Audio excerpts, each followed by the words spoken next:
So you saw right away that we were going to go from a discussion of materialism to...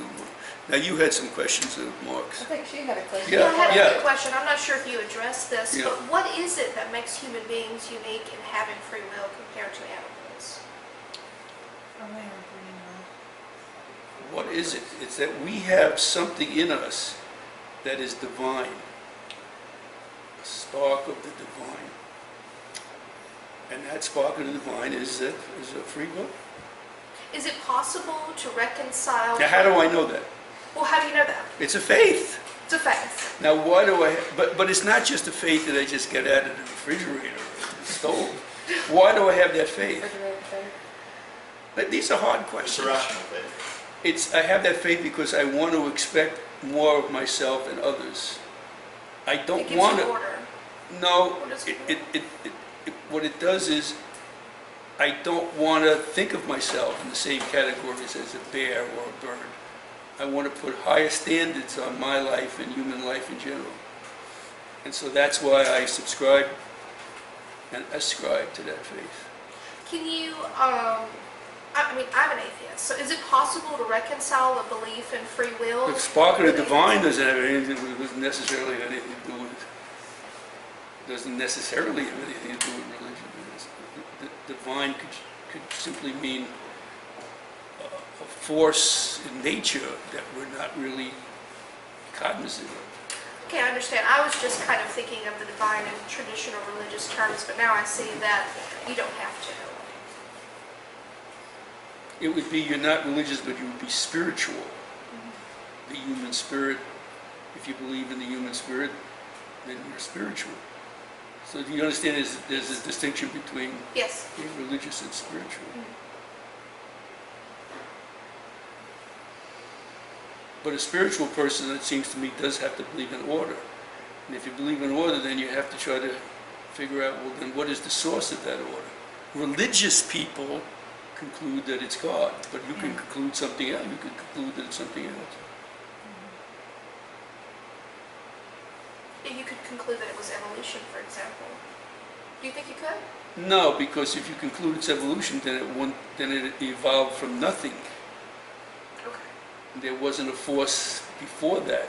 Even so, I mean, like, even if you say it's evolution, there's not, like, then you can say, like, you know, what was the driving force behind evolution, you know what I mean? Then you get Well, yes, entropy, and then you're absolutely everything right. goes into just It's heat. endless. And, Absolutely and, I right. mean, I struggle with the same. You're absolutely Same right. question. You're Well, absolutely these are right. hard questions. So Yeah, what do you? But it's all in the struggle.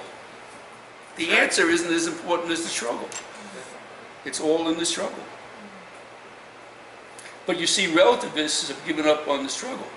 They just conclude that that's the struggle to answer these questions is insignificant. You can do whatever you want, believe what you want, and be self-satisfied about it. Yeah. How did Aristotle and Plato apply? So, like you said earlier, that you can't really define what universal principles are, but you can still have faith that they exist. So, For the reason, and I use that book as an example because it gives people a sense of continuity that So it's when sort we of go to like- sleep tonight, we can expect that tomorrow will be, for the most part, the same as today, and Monday, and Tuesday, and Wednesday. And I don't think people can live without that. What about all these hundreds of thousands? Have you been reading about these emigres from Syria and that are traveling throughout You gotta be Europe? optimistic. You gotta be optimistic to get on those boats. No, but I mean, they're searching for a sense of continuity that doesn't exist, where they're being bombed out and gassed out by these Syrian forces. So go ahead, what was your question? Well, just like, so is it basically, it's more kind of, like these universal principles exist, but they can't be defined, so they're more circumstantial. Like they always appear differently, but they're always the same thing, or something like that. Well, maybe, but not every answer is acceptable. Sure. And there's a form of reason that we don't accept, which would allow you to compare the different answers. So I just gave you an example. For the sake of argument, you defend relativism, and I say that relativism is erroneous. So I say, well, let's just end this now. Who's right and who's wrong? And the answer is, from your point of view, no one is right. We're both right at the same time. We're both wrong. That doesn't allow little kids to sleep well at night. No, it really No, but wouldn't. I mean, That'd give them nightmares. yes, and it gives me nightmares, and it gave Plato and Aristotle nightmares as well. And but not all people. Some people are just free, they believe in freedom. They have no problem. I think the way that I've heard him describe your question before is that with regard to the existence of the ideals is that you and I may not agree on what the perfect definition of justice is, but we both agree that justice exists. Sure. So in that way, you can believe and agree that there are ideals without necessarily agreeing that your definitions are going to be the same, like love, or like peace, or like truth, those kinds of things. Well, do we believe that justice exists? Here in America in 2015? Not here. Yes. We really no. We'll start from the very beginning. Let's start from an You don't easier feel one. like in a Rousseau. Do we believe that beauty exists? I'm talking about all these famous words. We believe they're relative. Do we believe that beauty exists? I think so. Well, there's a famous American saying for that. In the eye of the Oh, yeah, so we don't believe. Beauty is whatever you want it to be.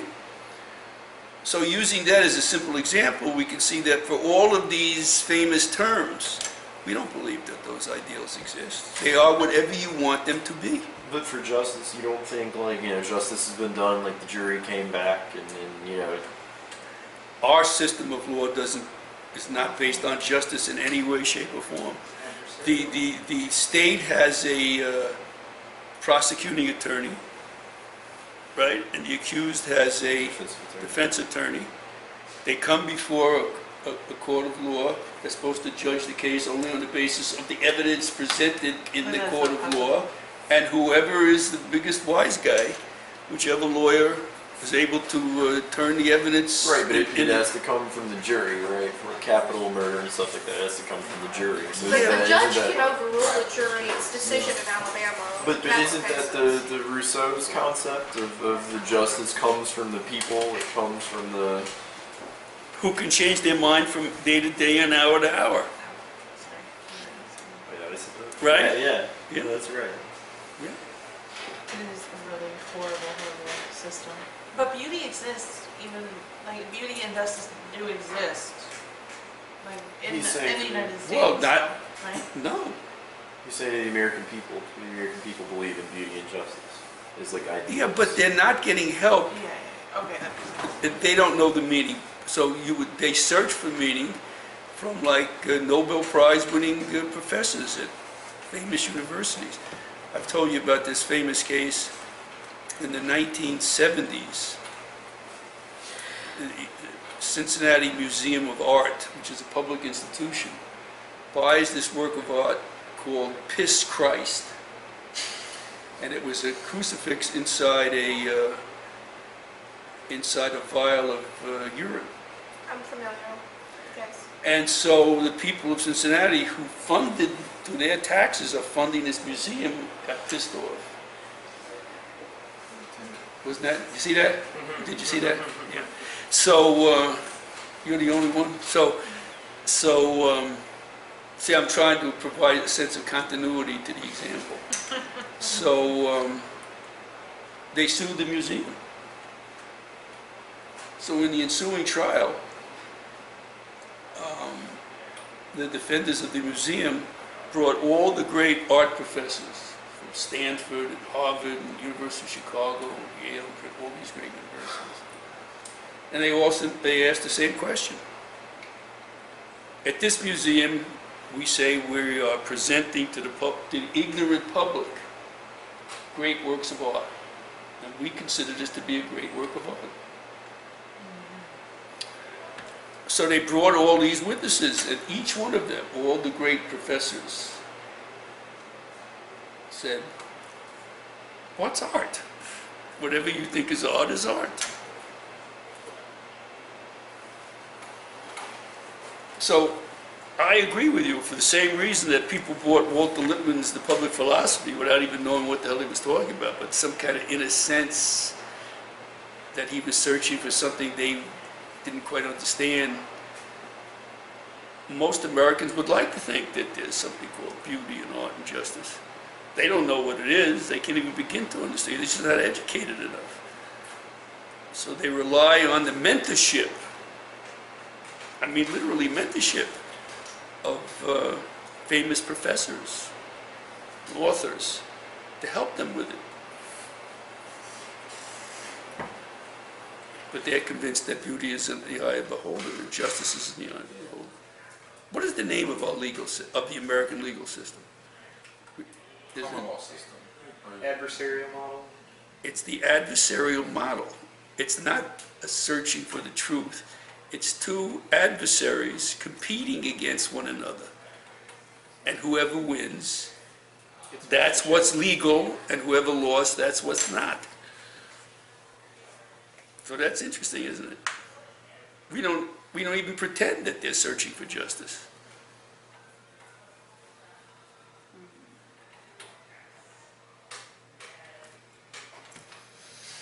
It's very sad.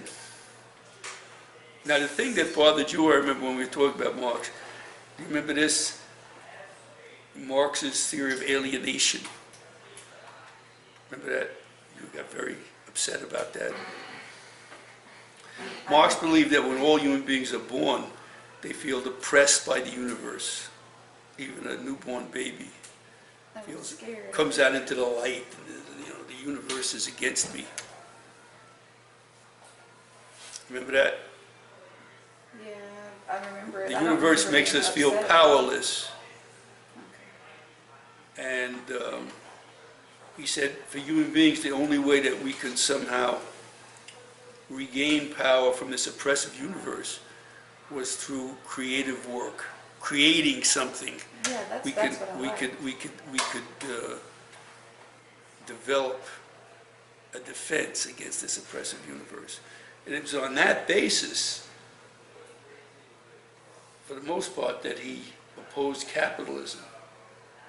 Because as he pointed out correctly, in capitalism devalues creative work. Why is that? Because people do the same thing over and over again. Well, it also separates the worker from his or her finished product. The labor theory of it. Now, how does that happen? Well, you're sitting in a factory, and it's your job repetitively, hundreds, sometimes thousands of times a day, to put the same screw. You understand? The next person puts the bolt on, the next person turns the bolt, and at the end of the assembly line, all of a sudden, there's a motorcycle. But the worker is separated from the finished product, and therefore cannot take pride in his or her work. So he said what makes capitalism so oppressive to human beings is that it robs us of the ability to fight the universe through creative work, because all creativity is taken out of labor. That was his theory, and in that sense he's right, by the way. Yeah, that's definitely. In that sense he's right.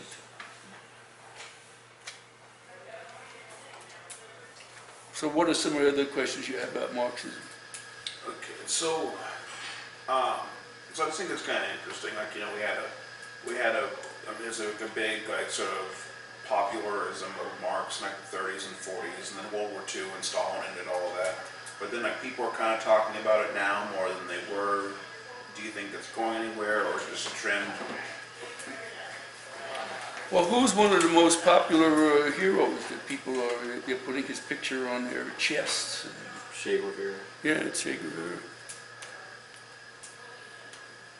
who was a prophet of Marxism. Remember, Castro sent him to Latin America to develop Marxist revolutionary movements throughout Latin America. Have you seen our picture? on the political science shirt. The first one we had Peter as Che Guevara. Is that right? Yeah. Well, Marx got it right with the labor theory of value, though. Yeah, he did, but he's That's one of the he's places his, we got it. he is the poster child for materialism, and for someone who is trying to defend the value of human beings by portraying human beings in exactly the same categories as birds and bears and leaves on a tree. In fact, he's devaluing human life more than anybody else.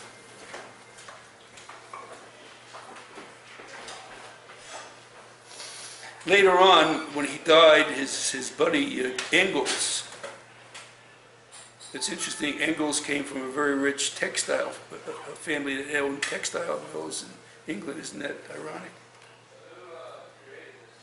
And so Engels became very sensitive to this charge. If you're a determinist, then you're devaluing the uniqueness of human beings. You can't be a humanist if you think that way. So he said that he got it wrong. He didn't say that economics determine all aspects of human life. He said it influences it. But if he says influence, everyone knows that economics in one way, shape, or form influences our lives. When you're packing up and going to a home, traveling 1,500 miles away to get a good job, as one example. So if he was only talking about economics influencing our lives, then what's so special about him? He loses all of his originality. Yeah. Do you think certain people are better enabled to make moral decisions than other people? You have to give me an example. So like someone who is like constantly cycled through the prison system may not have as much exposure to just outright morality as someone who just grows. Well, which prison system? In Nazi Germany, millions and millions of decent people were imprisoned. So which prison system are you talking about? Well, like the American federal, or like someone who grows up in a culture of white supremacy, for example. Like they're just constantly exposed to these very hateful messages that kind of corrupt morality, versus someone who has more like a college educated background or something. Or this Westboro Baptist Church, you're familiar with them? sure. It's a family church, and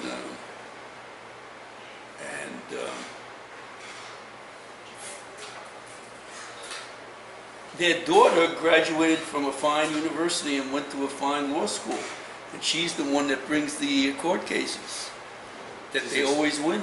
She's a defense attorney for them, or? Yeah. How do you like that? I didn't know that. It's interesting. I thought they were getting separate counsel or something. It's the daughter. Peter and Che. Oh, Peter is. They've I watched a good documentary on them. Like they've disowned a couple of the children because they're like I've seen that documentary. they like doing Well, the their father died, and the group will, I'm sure what they said. Yeah, it happens all the time where people change their minds. A lot of people defected from the Westboro Baptist. Well, but people defend from skinhead families. But also, like, if even more simply, like, if you have good parents versus someone who has bad parents, like, if your parents are Fred Phelps, you're more likely to have the bad morality than someone whose parents are, like, Gandhi or whatever. Well, this belief that people have freedom that derives from their spirit or free will is a faith. And I told you the basis for the faith. What was the basis for my faith? Just your compassion for human beings. No, it has not. I want to expect more. I want to expect more of me and other human beings than I expect of bears and birds and leaves. That's the faith. That's the rational basis for the faith. But it's still a faith. I can't prove that. You don't think material conditions are accounted for? They influence. So I'm more easily annoyed in August too. And so are you, whether you want to admit it or not. I definitely am. I'm ready for the winter.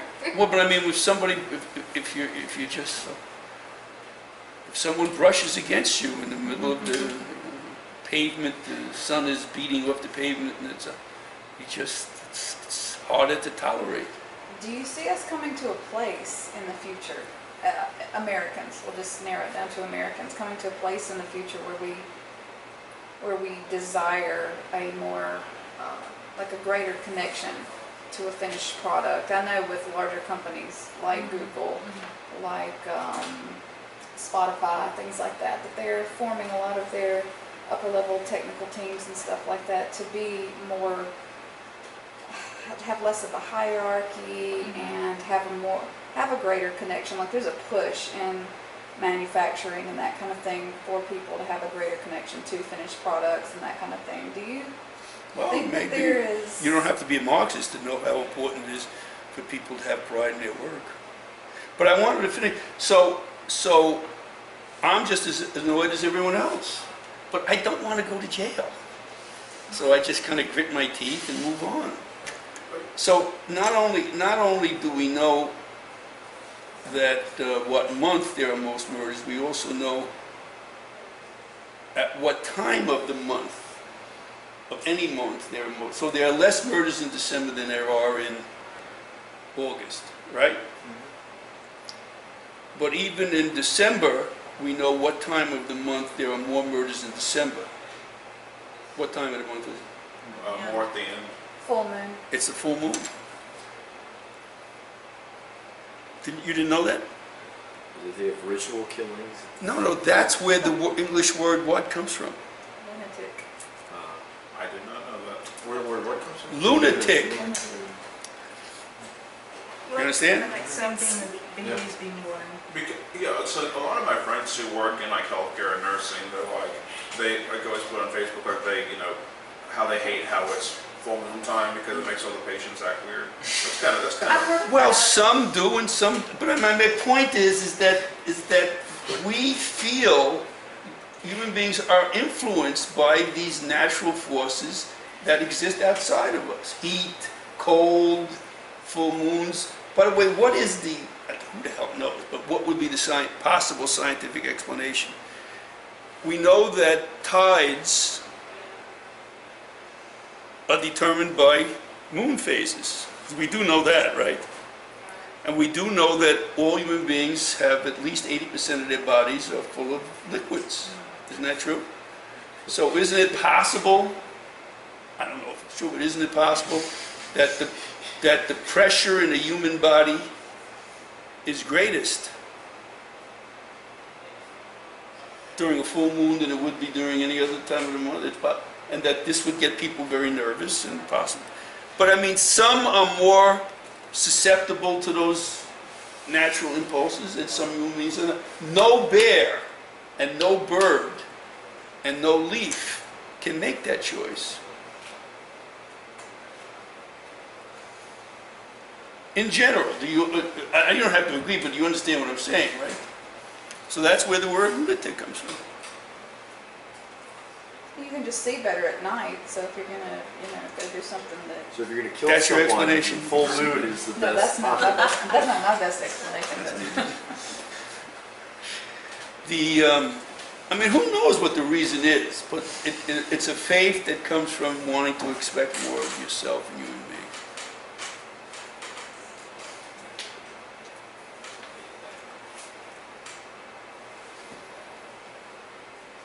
So that's what I was thinking of when someone said they wanted to talk about Marx, how it would connect to materialism, which in itself would be, again, one of the main differences between classical thought and modern thought.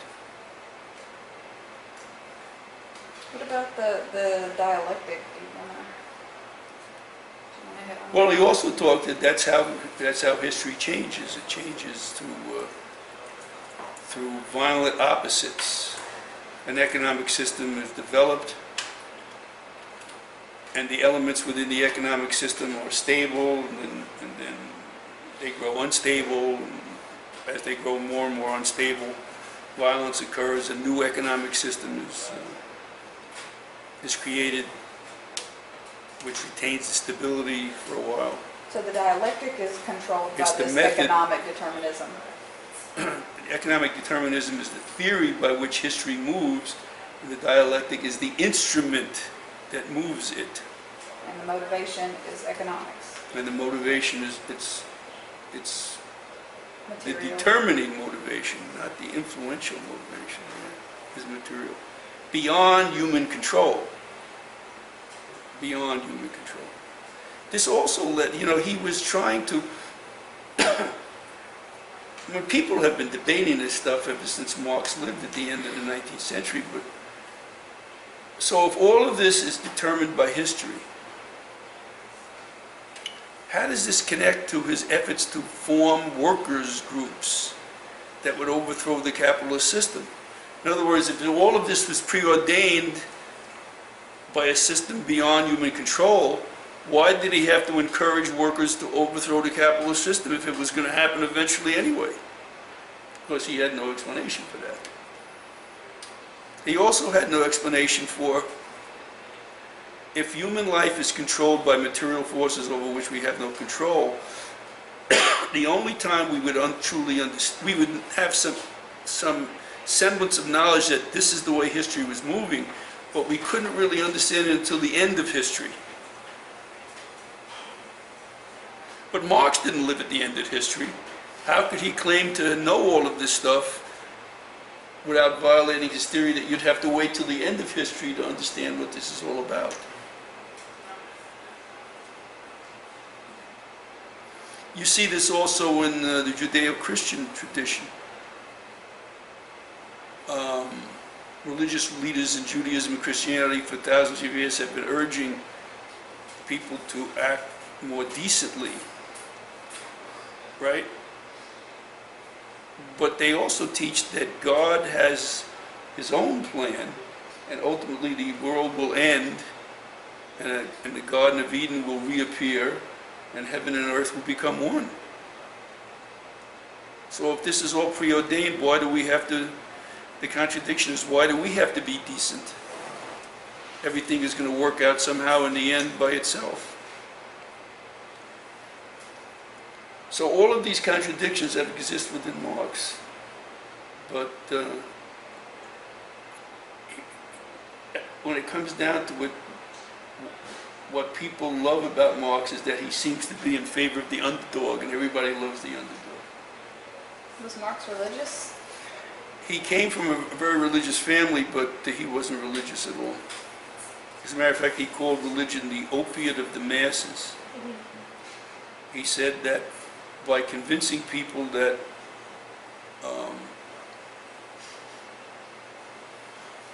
everything will turn out in the end, it decreased the workers' fury, that they'd be more interested in the afterlife that they would in doing away with the oppression of this life, this concrete and material life.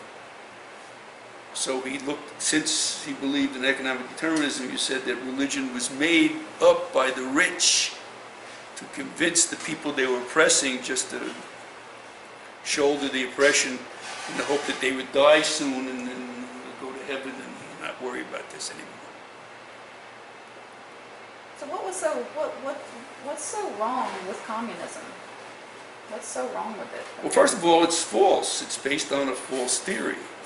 It's one that, in the name of humanism, devalues human beings. So theoretically, it's wrong. Practically, it's very dangerous for the following reason. We also find this in Rousseau. By promising human beings heaven on earth, you understand? What happens is that if you disagree with them, those who are fighting to bring heaven on earth, what you've done is not just disagree with them, but you're creating a grave sin, and you have to be wiped out. You have to be, what was Rousseau's famous words? You have to be forced to be free. You understand? So since the stakes are so high, perfection on earth, you can't compromise with those who disagree with you. You can't be tolerant of them because they're standing in the way of perfection, and they have to be wiped out. And that's why people like Stalin and Lenin and Mao and Pol Pot had no problem murdering millions and millions of innocent people. They were actually doing it in the name of humanity, because these people were standing in the way of perfection when the stakes are so high. That's So both in theory and in practice, that's what makes communism so evil. Do you understand what I'm saying? Yes. Okay. that's really kind of my main problem is that whenever I talk to anybody who's in favor of that system, they he always talks about in terms of some sort of global workers revolution, and it's like, so the conversation is, so you want the people just to go willingly into this new system, and they say yes, and so it's like, but if they don't want to go willingly into the new system, then you have to kill everyone. Well, it's not willingly.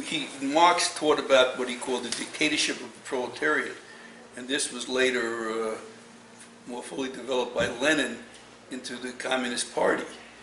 And this Communist Party, through the dictatorship of the proletariat, existed to, by this time, all the capitalists have been murdered.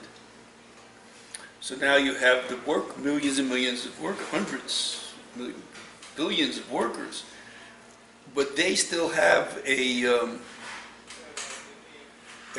slave mentality. You understand? Yeah. They want a motorcycle, 2 cars, an RV, etc. They want all of the material things that the rich had. But according to Marx, they're playing into the very thing that we're trying to supersede. So, in this dictatorship of the proletariat, more enlightened people have to do what they can to rid the workers of this slave mentality. And oftentimes, ridding them of their slave mentality requires murdering them. So you send them to these gulags in Siberia, where they died by the hundreds of millions. Yeah. So you think capitalism accommodates human free will in a way that communism doesn't? Because capitalism is based on free enterprise and... But it's, see, what Plato and Aristotle are teaching is that freedom is necessary for justice. Since what makes a human being is the possession of free will, society has to allow the exercise of that freedom. Otherwise, it's not a suitable place for human beings to live.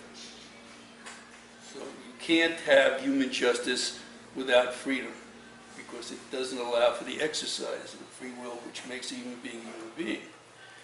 But they didn't believe that freedom was sufficient for justice. See, sufficient means that with freedom alone, justice will be created. You follow? So neither capitalism nor communism. That's exactly right. It has to be some kind of mixed economy. And the mixed economy comes from a community debating the merits of what forms of free enterprise can be allowed and which can't. What forms of free enterprise will destroy the air and water and have to be regulated. And For example. And that's the golden mean, right? And that's some kind of golden mean, yeah. So that's the difference. We believe that freedom will always produce the truth by itself. It's called a laissez-faire approach to truth. Democrats apply that freedom to speech and press and sexual relationships. They don't want the government involved in that. You understand? Republicans apply it to free enterprise. Even though they apply it to different parts of our lives, it's the freedom which is the commonality between them. So we really, unless you are, what's common between Democrats and Republicans, what we call liberals and conservatives, trumps what's different between them. Plato and Aristotle, no freedom of any kind is sufficient for justice. Now, Plato and Aristotle did not trust government, and they're just not giving the power for government. They want the government to reflect a community's constant discussion and debate over the meaning of these universal ideals, that they have faith exist. So that's the connection of all the things we've talked about today. What is your name? I'm Joel. And what, are you at school here? Or Yes, sir, I am. what is your major? Philosophy. Okay, great. So, at South Alabama? Yeah.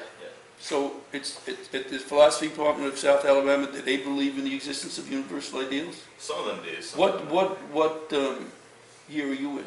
I'm kind of a senior. All right. I'm approaching my senior year. Well, do you know for sure that some of the teachers there believe in universal ideals and some don't?